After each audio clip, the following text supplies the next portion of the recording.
Salam jemaat Tuhan terkasih dimanapun berada, kembali kita berjumpa di dalam kasih Tuhan. Saat ini saya melayani di GAB Daat Surabaya. Terima kasih Bapak Pendeta Sudarso Susilo yang memberikan saya kesempatan.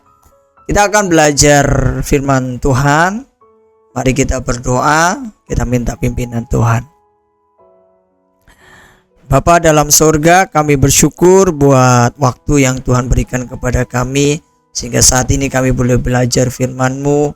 Dan kiranya Tuhan, lewat firman-Mu ini Tuhan, memberikan kami satu paradigma yang baru, supaya kami, umat-Mu ini, boleh semakin dewasa di dalam pengenalan kami akan Engkau. Kami tahu Tuhan, bahwa pribadi kami kadangkala memiliki hati yang keras, memberontak. Oleh karenanya, berikan kami hati seorang murid, supaya kami dapat belajar dari hamba-Mu yang Engkau pakai untuk berbicara. Terima kasih Tuhan, mari berkaryalah lewat firman-Mu. Di dalam nama Tuhan Yesus kami berdoa. Haleluya. Amin. Salam seluruh kekasih Tuhan dimanapun berada. Saya bersyukur kita boleh belajar bersama-sama. Tentunya bukan karena saya lebih pintar, tapi karena saya rindu. Ya, kita sama-sama bisa membagikan berita firman ini yang Tuhan taruh di dalam hati saya bagi kita semua. Nah, kalau melihat dari slide ya, saya mendapat gambar itu dari internet. Nah, kita perhatikan gambar itu ya, ada pekerja-pekerja bangunan yang sudah mengerjakan pengerasan jalan ya,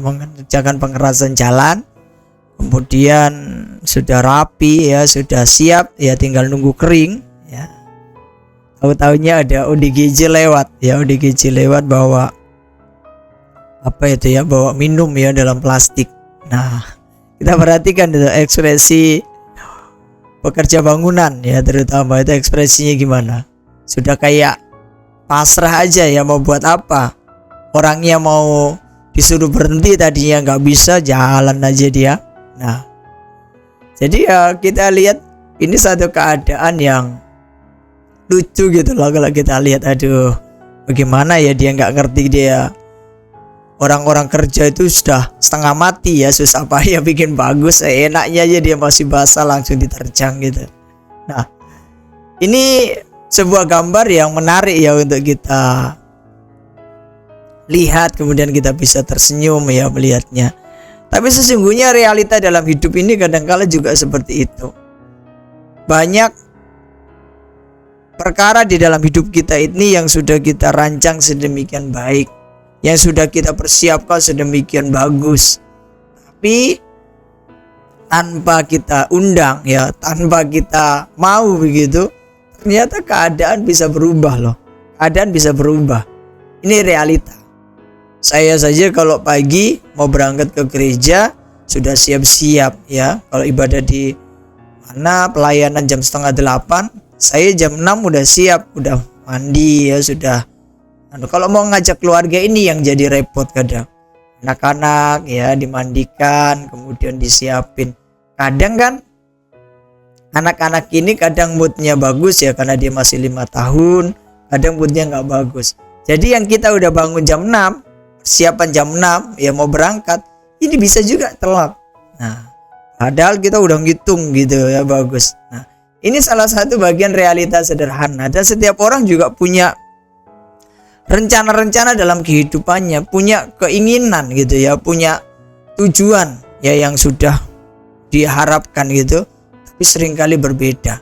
Nah, ketika sebuah keadaan itu terjadi tidak sesuai dengan apa yang kita sudah rencanakan, dengan apa yang sudah kita inginkan, yang terpenting apa sih dalam situasi begitu? Nah, seperti gambar itu ya, kalau ada ODGJ lewat begitu, mau apa responnya? Mau dimarah? Ya percuma juga, karena dia kemampuan menerima nasihatnya nggak ada. Mau diapain? Nah, artinya dalam semua situasi yang kita hadapi, yang terpenting adalah bagaimana kita meresponi keadaan itu. Apakah dengan keadaan yang kita alami itu kita menjadi marah, atau dengan keadaan yang kita alami itu kita menjadi putus asa, atau dengan keadaan yang kita alami itu justru kita meresponnya dengan benar. Nah, kalau kita melihat sebuah keadaan dengan sudut pandang yang baik, dengan respon yang benar, saya percaya setiap orang akan mengalami satu perubahan di dalam keadaan. Ya, paling tidak hatinya tidak akan dipenuhi dengan stres yang berat, pikirannya tidak penuh dengan stres yang berat. Nah, kita akan belajar dari kitab Nabi Yunus ya tentang respon yang benar. Yunus pasal 2 ayat 1 sampai dengan ayat yang ke-10. Kitab Nabi Yunus pasal yang kedua ayat 1 sampai dengan ayat yang ke-10. Berdoalah Yunus kepada Tuhan Allahnya dari dalam perut ikan itu. Katanya, dalam kesusahanku aku berseru kepada Tuhan, dan Ia menjawab aku. Dari tengah-tengah dunia orang mati aku berteriak, dan kau dengarkan suaraku. Telah kau lemparkan aku ke tempat yang dalam, ke pusat lautan.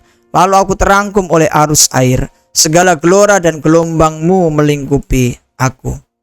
Dan aku berkata, telah terusir aku dari hadapan matamu.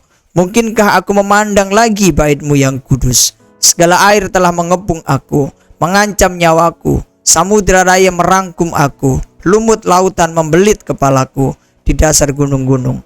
Aku tenggelam ke dasar bumi. Pintunya terpalang di belakangku untuk selama-lamanya. Ketika itulah Engkau naikkan nyawaku dari dalam liang kubur. Ya Tuhan Allahku, ketika jiwaku letih lesu di dalam aku, teringatlah aku kepada Tuhan, dan sampailah doaku kepadamu ke dalam bait-Mu yang kudus. Mereka yang berpegang teguh pada berhala kesia-siaan, merekalah yang meninggalkan Dia yang mengasihi mereka dengan setia. Tetapi aku dengan ucapan syukur akan kupersembahkan korban kepadamu. Apa yang kunasarkan akan kubayar. Keselamatan adalah dari Tuhan. Lalu berfirmanlah Tuhan kepada ikan itu, dan ikan itu pun memuntahkan Yunus ke darat. Berbahagialah kita yang membaca firman Tuhan setiap hari dan melakukannya dengan sungguh-sungguh dalam kehidupan kita masing-masing. Amin.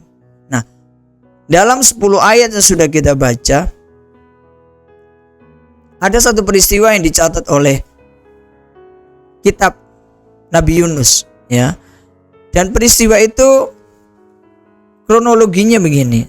Satu kali Tuhan memberikan sebuah tanggung jawab kepada Yunus ya. Yunus ini adalah seorang Israel, seorang nabi Tuhan dari Israel, untuk memberitakan sebuah berita pertobatan kepada orang Niniwe ya, kota besar Niniwe.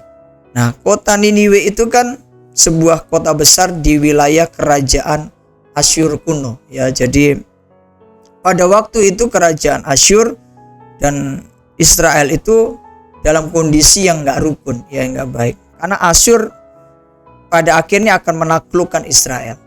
Nah, jadi kondisi itu yang sedang terjadi ya. Jadi terjadi satu kondisi saling tidak suka satu dengan yang lain.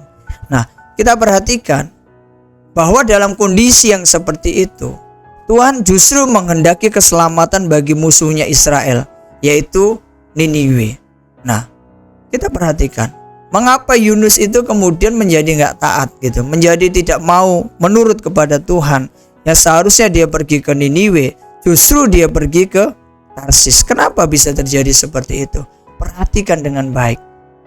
Bayangkan kalau satu kali kita lagi nggak cocok dengan seseorang, kemudian Roh Kudus itu bicara dalam hati kita, ayolah kamu berkati dia, kamu bantu dia yang lagi kesulitan.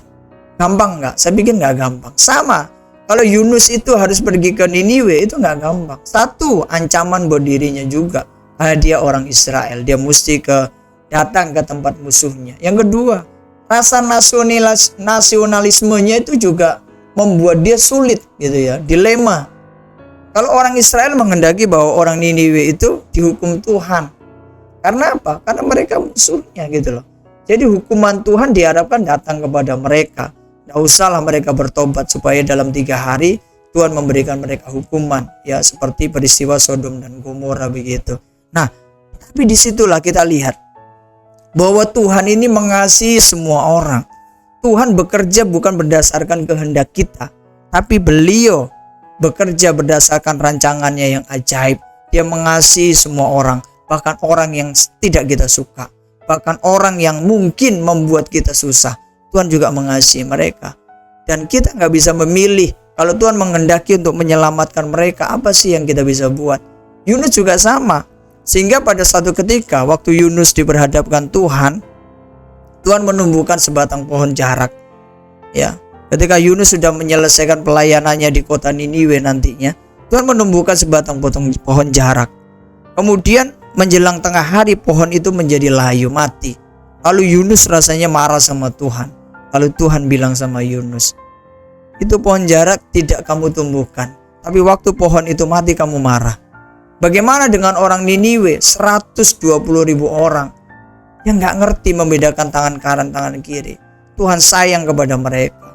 Ini tujuan Tuhan. Dan ini bagi Yunus gak mudah. Maka Yunus pergi ke Tarsis. Waktu dia memilih untuk tidak taat, apa yang terjadi? Tuhan tetap ingin Yunus menyelesaikan panggilannya. Jadi dalam hidup itu, kita hanya akan dianggap sukses berhasil waktu kita berjalan dalam kehendak Allah, bukan hanya dalam kehendak kita sendiri. Sehingga pada waktu itu Yunus mengambil kapal dengan tujuan ke Tarsis. Dia ada di dek yang paling bawah. Kapal itu di tengah lautan, dihantam gelombang yang sangat besar. Ketika kapal itu semakin tidak bisa dikendalikan, semua orang bingung. Kemudian semua orang putus asa dan akhirnya mereka membuang undi. Waktu undi itu sudah jatuh, siapa yang kena undi itu? Ternyata Yunus sebagai penumpang kapal itu. Waktu semua orang tahu bahwa undi itu kena kepada Yunus, orang berpikir, kenapa kok kena kepada dia? Dan akhirnya orang sadar, dia hamba Tuhan yang diutus oleh dengan tujuan yang khusus. Yunus, orang nggak berani ngapa-ngapain sampai Yunus memilih, sudah buang saya ke laut. Yunus sadar bahwa semua yang terjadi itu oleh karena ketidaktaatannya kepada Tuhan. Akhirnya dia memberikan dirinya untuk dibuang ke laut. Hebat ya. Seorang nabi, dia rendah hati loh. Ada orang sudah salah nggak mau ngaku, tapi Yunus enggak. Akhirnya waktu dia masuk ke dalam laut, rencana Tuhan nggak berhenti buat dia. Tuhan mengirim seekor ikan yang besar untuk menelan Yunus ke dalam perutnya. Ini baru kita masuk dalam Yunus pasal yang kedua, ayat 1 sampai dengan ayat yang ke-10. Waktu Yunus ada di dalam perut ikan, dia berkata di dalam puisi itu, di depannya itu pintu nggak bisa dia lihat, pintunya tertutup, di belakangnya juga terpalang. Mungkin baunya di dalam perut ikan itu amis di mana-mana. Dan dia berkata, itu ikan bawa dia turun ke dasar bumi. Bayangkan, dalam kondisi yang seperti itu, Yunus hanya punya dua pilihan. Satu, putus asa. Yang kedua, masih berharap sama Tuhan. Dia nggak ngerti. Tapi kita perhatikan dalam doa Yunus itu, dia mungkin pernah berbuat yang salah dalam hidupnya, tapi dalam kondisi itu dia memiliki respon yang benar. Dia memiliki respon yang benar. Kita semua tahu bahwa dia masuk ke dalam perut ikan itu sebagai konsekuensi dari ketidaktaatannya. Orang kalau udah berdosa, salah, ambil keputusan, kemudian dia mengalami keadaan yang sulit, penderitaan, kemudian dia tahu bahwa Tuhan memberikan dia satu konsekuensi dari apa yang dia buat, mengizinkan itu terjadi. Mungkin seseorang bisa merasa, oh ini memang salahku kok, maka Tuhan hukum aku seperti ini. Kemudian dia mulai meratapi keadaannya, kemudian dia merasa gak layak lagi sama Tuhan. Bisa. Tapi kita perhatikan, waktu Yunus tahu bahwa ketidaktaatannya itu membuat dia berada dalam situasi itu, dia punya respon yang benar loh. Dan dia berdoa kepada Tuhan, dia bersyukur kepada Tuhan. Jadi apa sih yang dilakukan oleh Yunus yang menunjukkan dia memiliki respon yang benar? Dalam Yunus pasal yang kedua, ayat 1 sampai dengan ayat yang kedua. Berdoalah Yunus kepada Tuhan Allahnya dari dalam perut ikan itu. Katanya, dalam kesusahanku aku berseru kepada Tuhan, dan ia menjawab aku. Dari tengah-tengah dunia orang mati aku berteriak, dan kau dengarkan suaraku. Respon Yunus dalam kondisi yang serba tidak pasti dalam kehidupannya tadi itu, apa yang dia pikirkan? Dia percaya bahwa Tuhan memegang kendali dalam kehidupannya. Itu yang luar biasa. Jadi Yunus dalam perut ikan itu bukan menjadi seorang yang semakin lemah ya, orang yang semakin merasa bahwa dia sedang terhukum. Enggak. Dia melihat bahwa kasih setia Tuhan itu besar. Sekalipun dia berada dalam kondisi yang terhukum, dia melihat di depannya tertutup, di belakangnya tertutup, semua gelap gulita. Di situ dia masih percaya dan yakin bahwa Tuhan memegang kendali kehidupannya. Dia nggak tahu ikan itu mau bawa dia naik ke atas atau bahkan turun ke dalam dasar bumi. Di situ dia percaya bahwa Tuhan itu adalah Allah yang baik, bahwa dia memegang kendali di dalam kehidupan Yunus. Artinya apa sih? Kita ini belajar begini. Waktu kita melihat bahwa kita nggak bisa mengubah keadaan, kita nggak bisa mengubah keadaan. Kita mau maju nggak bisa, kita mau mundur nggak bisa. Kita lihat ke atas semuanya serba tertutup sih. Tapi waktu kita mulai melihat dalam hidup ini, apa yang kita bisa buat? Cukup menguatkan hati kita, menguatkan iman kita, dan percaya bahwa Tuhan masih pegang kendali dalam kehidupan kita. Maka keyakinan itulah yang membuat kita menjadi orang yang senantiasa bisa memandang kebaikan Tuhan. Kadang-kala saya merasa sangat sedih kalau ada orang-orang yang berkata, Tuhan mengizinkan saya mengalami sakit misalkan, atau Tuhan mengizinkan saya mengalami penderitaan. Saya nggak pernah yakin begitu.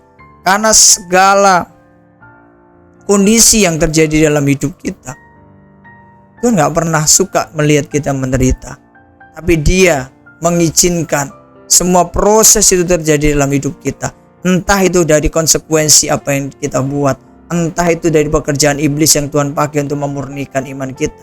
Dalam semuanya itu, mari kita yakin dan percaya bahwa ketika Tuhan yang memegang kendali, semuanya masih baik-baik saja. Saya percaya Yunus sebagai seorang manusia, bagi dirinya itu gak mudah loh. Dia mungkin menyadari bahwa itu mungkin akhir dari kehidupannya. Mungkin itu akhir dari segala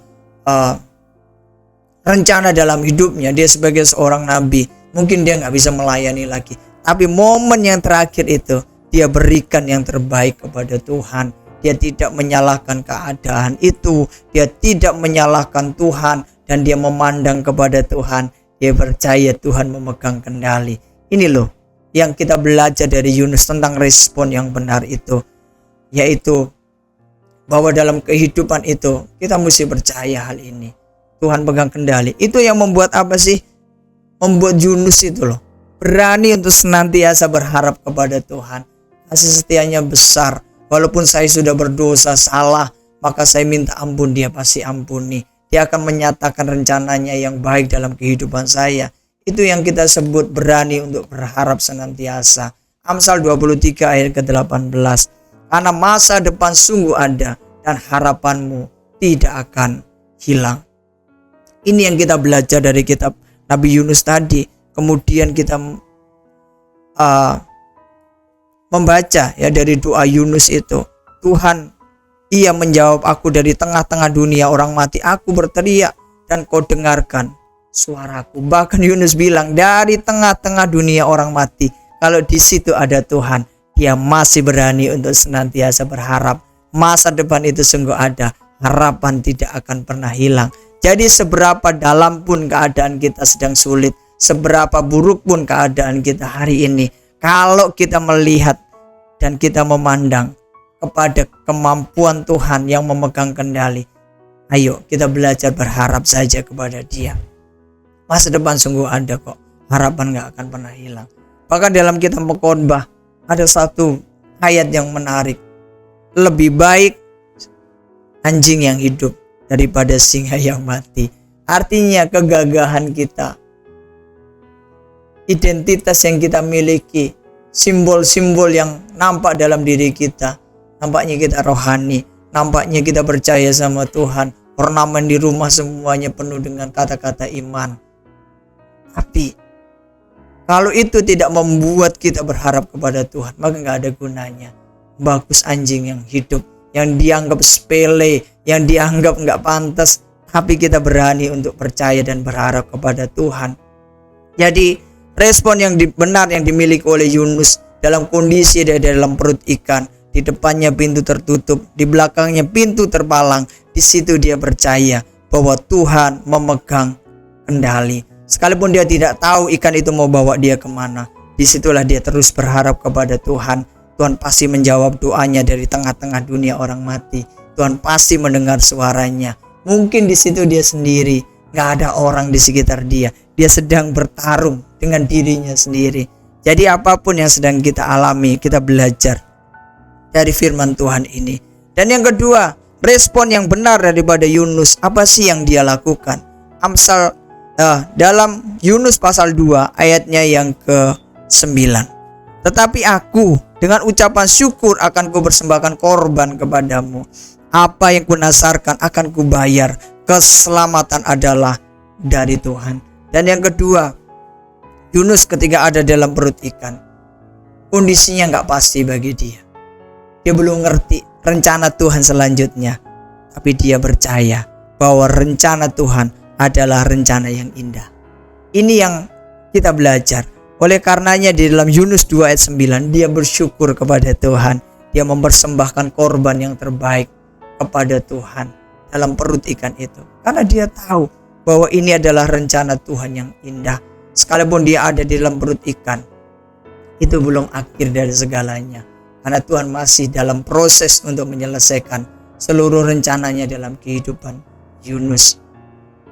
Kita melihat, mungkin kita berpikir, pantaslah dia seorang nabi. Saya berkata dia juga seorang manusia. Dalam kondisi itu, seorang manusia itu nggak gampang loh. Ada ketakutan, ada juga stres di situ. Di situ dia rasa nggak nyaman. Bagaimana di sekelilingnya gelap gulita, bau amis di mana-mana. Dan mungkin juga sebagai manusia, dia bisa meratapi loh nasibnya. Tapi dia melihat bahwa rencana Tuhan bukan rencana yang buruk, bukan rencana yang salah dalam kehidupannya. Dia percaya bahwa rencana Tuhan itu rencana yang indah. Saya selalu bilang begini, kalau di dalam kehidupan kita kadangkala kondisi gak mudah. Ada anak-anak muda yang lahir dari keluarga yang sederhana, kemudian pengen bisa kuliah, keuangan gak ada. Saya ingin meyakinkan kepada mereka bahwa dia lahir di dalam keluarga yang terbaik yang Tuhan beri.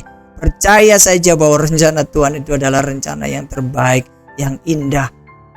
Saya tidak habis untuk berkata dengan diri saya sendiri. Saya pernah ditinggal orang tua dalam usia yang remaja. Sementara saya ingin sekolah seperti orang lain, mungkin gak semudah mereka. Tapi saya melihat bahwa rencana Tuhan terus Tuhan genapi dari sehari ke sehari sampai dengan hari ini. Dan hari ini Bapak Ibu Saudara, seluruh jemaat Tuhan dimanapun berada, engkau sedang menghadapi situasimu sendiri, engkau sedang menghadapi pergumulanmu sendiri. Mungkin hari ini engkau melihat bahwa semuanya serba tertutup, tapi percaya saja bahwa rencana Tuhan adalah rencana yang indah dalam hidup kita. Hanya kita nggak ngerti ikannya mau bawa kita kemana, ikannya mau Tuhan giring kemana, kita nggak tahu. Tapi kita mulai belajar untuk seperti Yunus, dia belajar berserah. Mazmur 37 ayat yang kelima, serahkanlah hidupmu kepada Tuhan dan percayalah kepadanya dan ia akan bertindak. Ini yang kita perhatikan dari apa yang terjadi dalam kehidupan Yunus. Dia belajar untuk berserah. Jadi dia menaruh sepenuhnya kehidupannya kepada Tuhan. Dia nggak ngerti ya, ikannya mau bawa dia kemana, ke pinggir darat atau kemana nggak tahu. Tapi dia percaya Tuhan punya rencana yang terbaik. Dan betul apa yang terjadi. Tuhan memiliki satu perjalanan yang baru dalam kehidupan Yunus. Tuhan gak mau Yunus pergi dari rencananya. Yunus bawa dia kembali.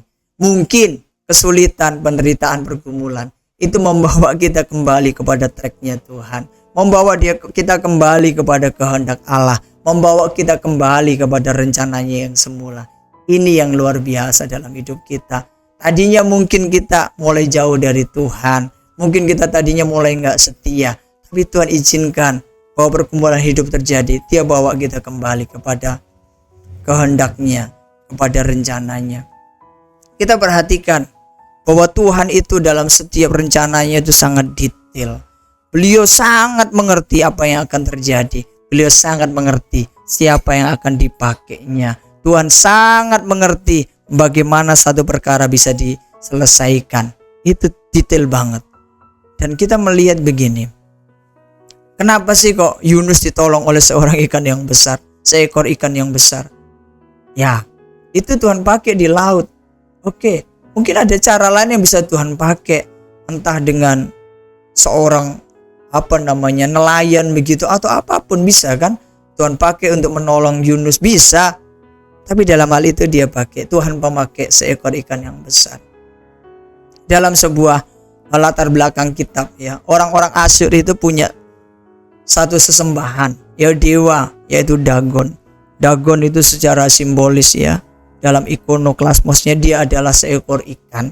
Jadi kalau kita membayangkan dari latar belakang itu, ada satu tujuan Tuhan yang luar biasa, yang pada awalnya tidak dapat dipahami. Ketika Yunus dibawa mendarat, ya keluar dari mulut seekor ikan yang besar di tepi pantai itu yang dekat dengan kota Niniwe, orang-orang mulai bercerita.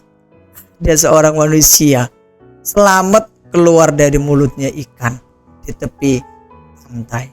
Nah, kalau berita itu kemudian didengar oleh orang-orang Niniwe, 3 hari Tuhan berikan kesempatan. Itu orang Niniwe bisa bertobat semua. Luar biasa. Yunus tidak dianiaya di situ. Yunus dihormati di Niniwe. Sekalipun ngomongnya nggak enak loh, beritanya nggak menyenangkan buat mereka, tapi Yunus bisa menyelesaikan misinya dengan sukses dalam 3 hari. Itu rencana Tuhan yang luar biasa, sangat detail. Memang ikan yang besar itu ukurannya, fisiknya besar, tapi kan otaknya tidak sebesar ukurannya. Di situ Tuhan bisa pakai untuk membawa Yunus menuju ke darat di tempat yang sangat aman. Itu caranya Tuhan. Mungkin kita nggak mengerti. Kenapa sih Tuhan memakai orang ini? Kenapa sih Tuhan memakai satu kondisi ini? Kita nggak ngerti. Tapi itu detail banget. Tuhan akan membawa kita dalam satu rencana yang terbaik. Melalui orang yang sederhana, melalui cara yang sepele. Di situ Tuhan bisa memberikan kita jalan keluar dari pergumulan kita masing-masing. Dan kita mesti percaya senantiasa, sebagaimana kisah Yunus ini, yaitu percaya bahwa Tuhan itu memegang kendali hidup kita. Karenanya kita selalu berani berharap kepada Beliau. Dan yang kedua apa? Kita percaya bahwa rencana Tuhan itu adalah rencana yang indah, rencana yang terbaik. Oleh karenanya kita belajar untuk berserah kepadanya.